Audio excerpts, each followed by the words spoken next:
Hey everyone, Shrike here. Some news just dropped from the official SOC Twitter that makes me really excited.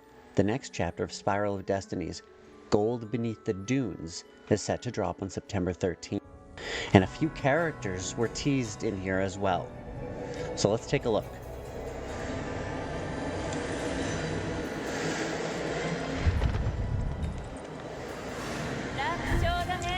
We've got Homa. She's a breaker with an interesting animal companion mechanic. Be interesting to see.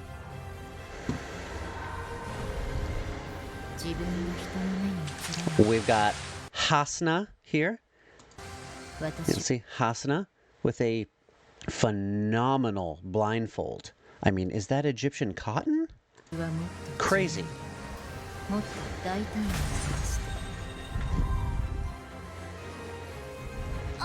And then the character everyone's talking about, Aryan Vilder hybrid, Defender Healer hybrid, Coco.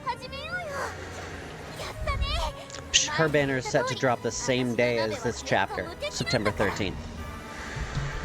And then the moment everyone's been waiting for, and everyone meaning me. The mysterious magnate, the ornate entrepreneur, the pretentious purveyor, the distributor of destruction, Acambe. I didn't think we'd get here so soon, but they've blitzed through these banners like they're going out of style. His banner is set to drop on October 25th. Oh, and we've got this tease of somebody we have no information on. I thought it might be Karis or how Tyr spends his Friday nights, but there's no way to know. So yeah, that is very exciting, but that's only a prelude.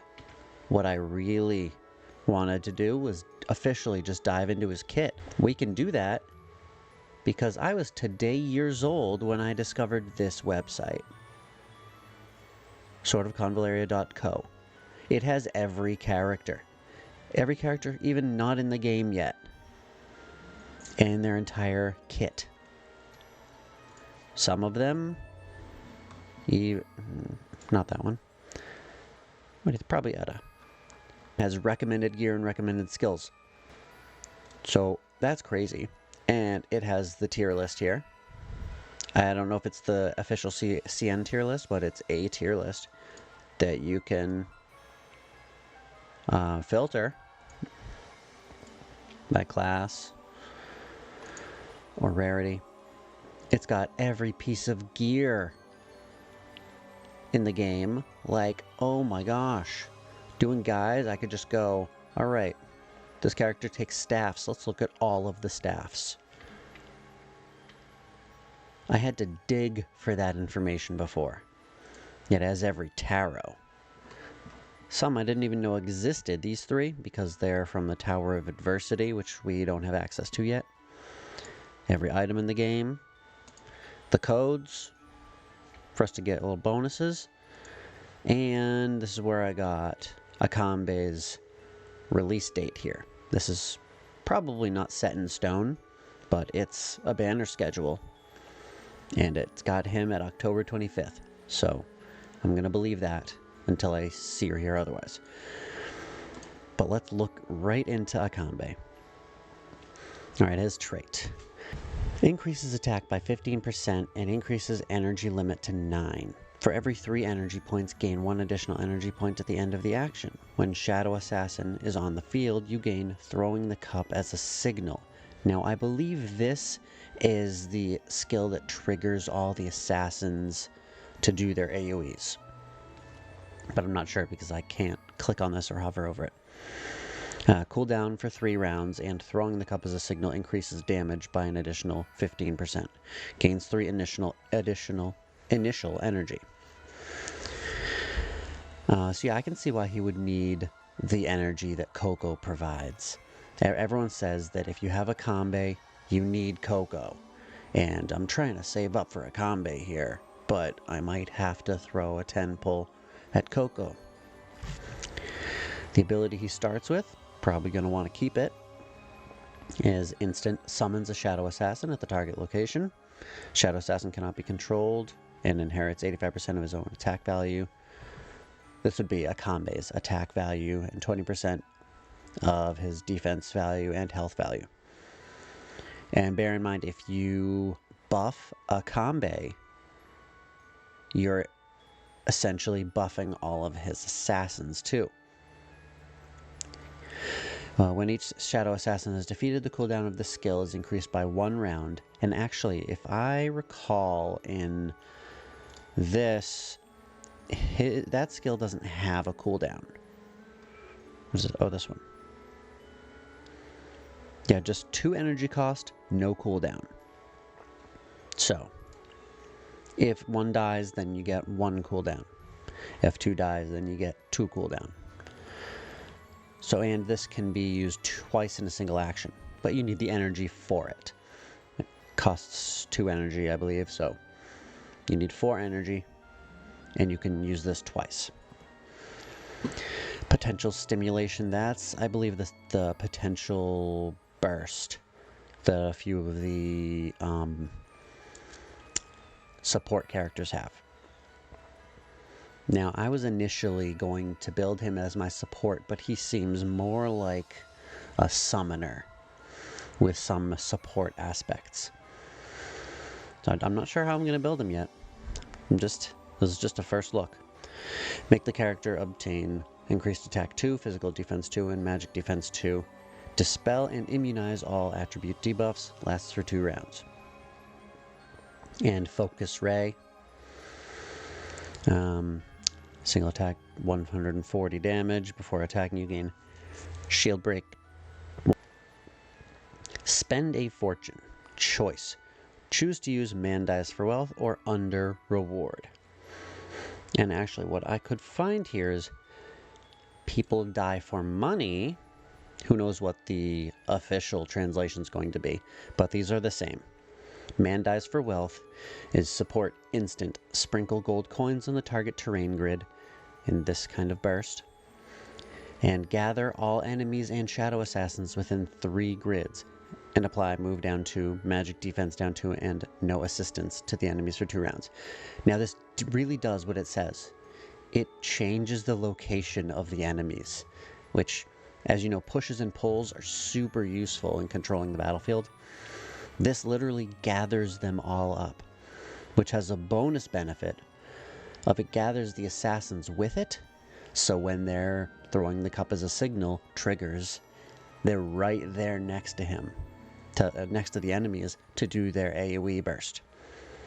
This is a great setup for the AoE burst. And under reward, I got under the heavy reward here. Restores 1? I can barely read that. 1 energy to allies within 3 squares of the caster, reduces the cooldown of active skills by 1 round, and grants increased attack, increased physical defense, and increased magical defense 2. If the target is a summoned creature, gains an additional plus attack 4. Okay, so first of all, this says summoned creature, not assassin, not shadow assassin. So this could work with those tactics that have you summon a creature. It could work with Inanna's guard. It could work with Safia's little stinger or blade or whatever she summons. Any summoned creature, this works with them. And they gain an additional plus attack 4, which is great. That for those creatures that the shadow assassins that were doing a little less than Acambe's full damage, now they're doing even more than he normally would. Or hypnosis, single attack, dealing 35% damage, inflicting sleep for 2 rounds. It's okay. Special terms is his reaction. When attacked, if there is any summoned creature within 3 squares, it will bear the attack for itself up to 2 times per round. And this means for Acambe. When attacked, if there is a summoned creature, any summoned creature within 3 squares, that will bear the attack for Acambe instead, and can happen twice per round. Very cool. Damage mitigation is always the third one. And actually, no, it's usually the 5th. Right? I'm not sure. But anyway, this is an interesting damage mitigation for him. It's very on theme. Or anger. When actively attacked, the damage received is reduced by 8%. After being attacked, you gain increased 2 damage, which lasts for 3 rounds. Okay. Rewards and punishment.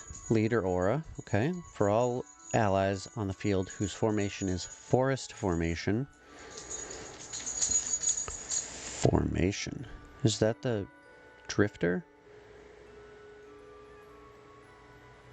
Is formation faction? Guess we'll have to wait and see who's in the... Wait, no, maybe it's on the Billy website. Billy game. Is this... A raid like a forest. Okay, there we go. Who is that? I don't know that first person.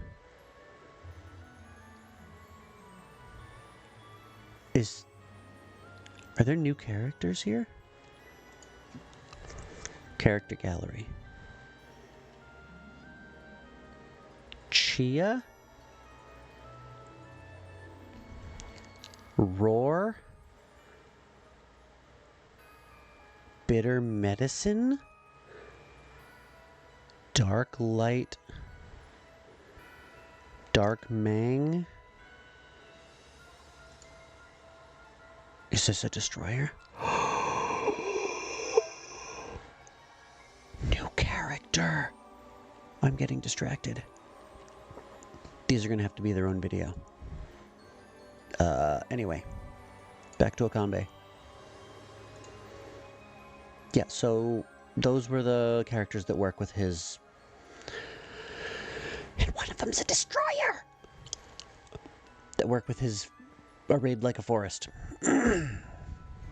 Leader aura. Their attack increases by 10, defense increases by 20. Also, the cooldown of skills with a cooldown of 4 or more is reduced by 1 turn.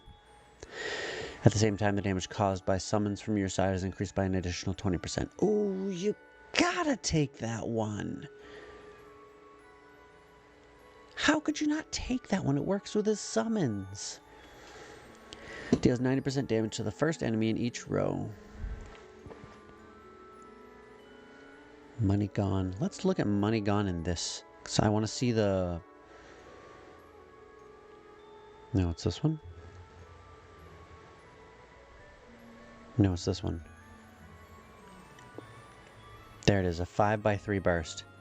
Deals 90% damage to the first enemy in each column in the 5x3 area in the target direction, knocking them back 2 squares, and summons the Shadow Assassin in the first row, the middle 3 of the first row. After the attack, the enemy receives no energy recovery at the end of their turn for 2 turns. Well, dang it, I think we're eating Castalia. Alright, deals 90% magic damage. It's in the 53 area. Okay, that'll be 5x3. And the 1x3 in the 13 area. Okay. Yeah, it's basically the same. And then we go disarm. Deals 80% magic damage, inflicting reduced attack 1, lasts for 2 rounds. Charge strike, 80% magic damage. And the next skill's damage increases by 15. Ultra dark fluctuations, magic damage, 70% area damage to all enemies within 2 squares. Applying no passive skills, no reaction skills. We have this already. It's Abyss's move there. I don't remember what it's called. Dark Ripple. That's Dark Ripple. Okay. Good ability. I don't know if it's rank 11 worthy, but okay. Extreme darkness, single attack causing 180% damage. Before attacking you again, armor piercing lasts for 1 round. You know what? I really like that neither of these abilities are amazing. I mean, the scaling on this is great, but you're not building him for damage. He's a summoner. You want his summons to do all the damage. So you could have him built fully for your purposes at rank 9. Nope, that's the basic attack at rank 7.